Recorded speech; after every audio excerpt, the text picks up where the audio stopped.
Hi friends, welcome back to Honeybee Cooks. അപ്പോൾ ഇന്നത്തെ നമ്മുടെ റെസിപ്പി എന്ന് പറഞ്ഞാൽ ചിക്കൻ്റെ തന്നെ ഒരു റെസിപ്പിയാണ്.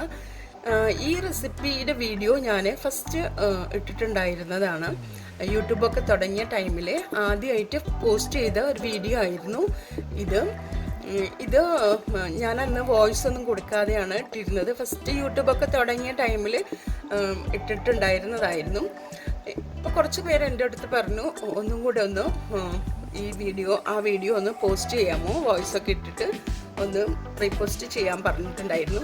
അതുകൊണ്ടാണ് ഞാൻ ഈ വീഡിയോ വീണ്ടും ഒന്ന് പോസ്റ്റ് ചെയ്യുന്നത്. അപ്പോൾ ഞാൻ അതിനായിട്ട് ഇവിടെ ചിക്കൻ എടുത്തിട്ടുണ്ട്. 1 കിലോയ്ക്ക് മുകളിലായിട്ട് ചിക്കൻ എടുക്കുന്നുണ്ട്.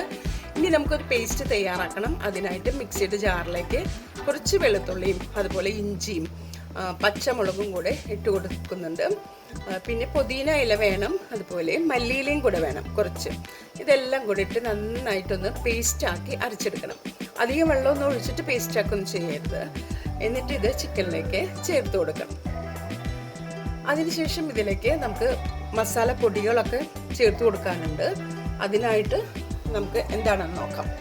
ഇതിലേക്ക് ഞാനിവിടെ ഉപ്പ് ചേർത്ത് കൊടുക്കുന്നുണ്ട്. അതുപോലെ തന്നെ ജീരകം, ചെറിയ ജീരകമാണ് കേട്ടോ, ഒരു 1/2 ടീസ്പൂൺ എടുക്കുന്നുണ്ട്. അതുപോലെ പെപ്പർ 1 ടീസ്പൂൺ എടുത്തിട്ടുണ്ട്. ഗരം മസാല 1/2 ടീസ്പൂൺ എടുക്കുന്നുണ്ട്.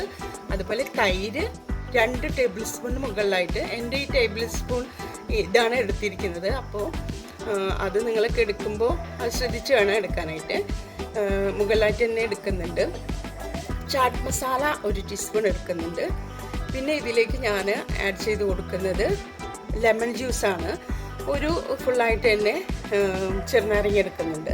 അതിൻ്റെ ജ്യൂസ് ഇതിലേക്ക് ചേർത്ത് കൊടുക്കുന്നുണ്ട്. പിന്നെ ഫ്രഷ് ക്രീം എടുക്കുന്നുണ്ട്. കുക്കിങ്ങിന് ഉപയോഗിക്കുന്ന ക്രീമാണ് എടുത്തിരിക്കുന്നത്. ആ ക്രീം ഇതിലേക്ക് ഞാനിവിടെ 1 ടേബിൾ സ്പൂൺ എടുക്കുന്നുണ്ട്. ഈ ഒരു സ്പൂൺ കൊണ്ടാണ് 1 ടേബിൾ സ്പൂൺ എന്ന് ഞാൻ പറയുന്നത് കേട്ടോ. എന്നിട്ട് ഇത് നന്നായിട്ടൊന്ന് മിക്സാക്കി എടുക്കണം. പിന്നെ ഇതിലേക്ക് ഞാൻ ചേർത്ത് കൊടുക്കുന്നത് കസൂരി മേത്തി ആണ്. കസൂരി മേത്തി ഇതുപോലെ എടുത്തിട്ട് കൈ കൊണ്ട് തന്നെ ജസ്റ്റ് ഒന്ന് പൊടിച്ചു കൊടുത്താൽ മതി.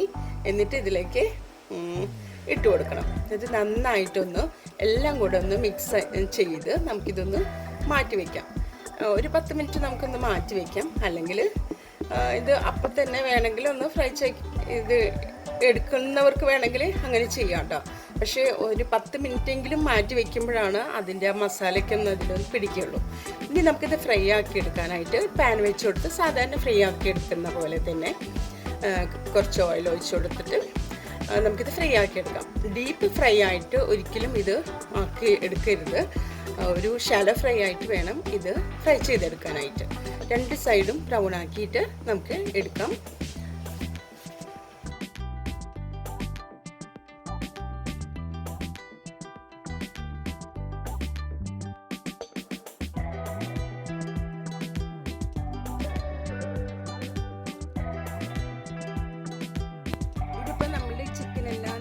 ഫ്രൈ ആയിട്ടുണ്ട്. ഒരു സൈഡ് ഫ്രൈ ആയപ്പോൾ ഞാനത് മറിച്ചിട്ട് കൊടുത്തു.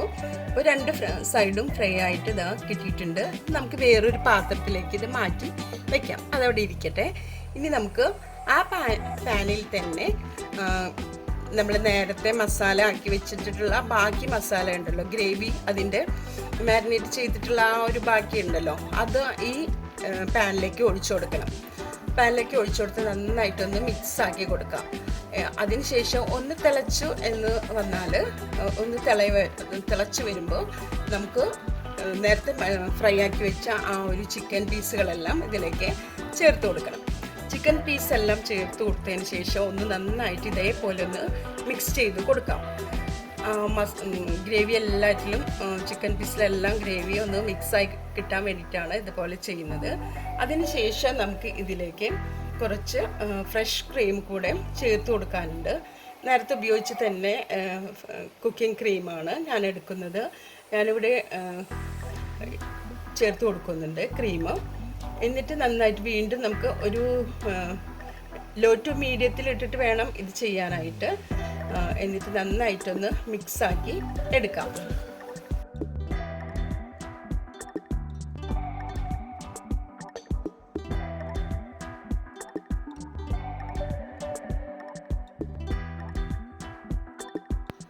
ഇപ്പോൾ നമ്മളുടെ അഫ്ഗാനി ചിക്കൻ വിത്ത് ഗ്രേവി റെഡി ആയിട്ടുണ്ട്. ഇനി ഇതിലേക്ക് കുറച്ച് കസൂരി മേത്തി കൂടെ ചേർത്ത് കൊടുക്കാം. വേണമെങ്കിൽ കുറച്ച് മല്ലിയില വേണമെങ്കിൽ അതും കൂടെ ചേർത്ത് കൊടുക്കാം ഗാർണിഷിനായിട്ട്. ഇവിടെ റെഡി ആയിട്ടുണ്ട്. നമുക്കിനി ഫ്ലെയിം എല്ലാം ഓഫ് ചെയ്ത് കൊടുക്കാം. കസൂരി മേത്തി ചേർത്ത് കൊടുത്തിട്ട് ഒന്ന് മിക്സാക്കി വേണമെങ്കിൽ എടുക്കാം കേട്ടോ. എല്ലാവരും ഒന്ന് ട്രൈ ചെയ്ത് നോക്കുക. എല്ലാവർക്കും അറിയാമായിരിക്കും, അറിയാത്തവർക്കായിട്ട് ഞാനിത് ഷെയർ ചെയ്യുന്നത്. എല്ലാവരും ട്രൈ ചെയ്ത് നോക്കുക, ഫീഡ്ബാക്ക് എല്ലാം അറിയിക്കുക. അപ്പോൾ നമ്മൾക്ക് മറ്റൊരു ഈസി റെസിപ്പിയുമായിട്ട് വീണ്ടും കാണാം. നിങ്ങളുടെ സപ്പോർട്ട് തുടർന്ന് എനിക്കുണ്ടാകുമെന്ന് പ്രതീക്ഷിക്കുന്നു. നിങ്ങളുടെ അഭിപ്രായങ്ങളും നിർദ്ദേശങ്ങളെല്ലാം വീഡിയോയ്ക്ക് താഴെ കമൻസായിട്ട് അറിയിക്കാം.